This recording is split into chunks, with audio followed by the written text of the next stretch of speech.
Here at Mappleton on the Holderness Coast then, we can see the three means of coastal management which were implemented in the 1990s to try and protect the cliffs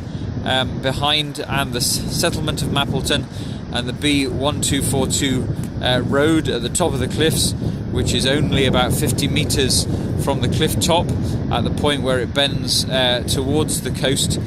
just to the north of Mappleton. So here in front of me we've got a large rock armour groyne protruding out some 150 metres maybe from the bottom of the cliff out into the sea. That of course is to stop or reduce the amount of longshore drift of sediment from north to south along this coastline, and you can certainly see that the beach around and about the end of the groyne is particularly wide, and the beach seems to be a bit wider here than it does seem to be further down drift, although we're at low tide at the moment, so the beach width is quite high. The second form of coastal management that we can see,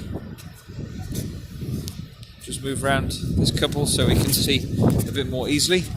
is the rock armour groyne, which has been placed at the base of the cliffs to try and absorb wave energy and prevent the undermining of the cliff base. If we think about our sust processes which are causing these cliffs to retreat, then undercutting is one of the key problems, and that's going to reduce that. And then finally we have behind us the fact that the cliff itself has been reprofiled by engineering works, that extra drainage has been put into that cliff to try and reduce the risk of saturation, but then also the cliff angle has been lowered to reduce the shear stress on it, so that the impacts of gravity pulling any saturated boulder clay downslope are reduced. Now, the effectiveness of this has to be questioned as a coastal management strategy. We can see that there are actually some fairly bare exposed parts of boulder clay behind the rock armour groyne. You can see though that it does have an important impact if we're looking at the cliffs further to the north,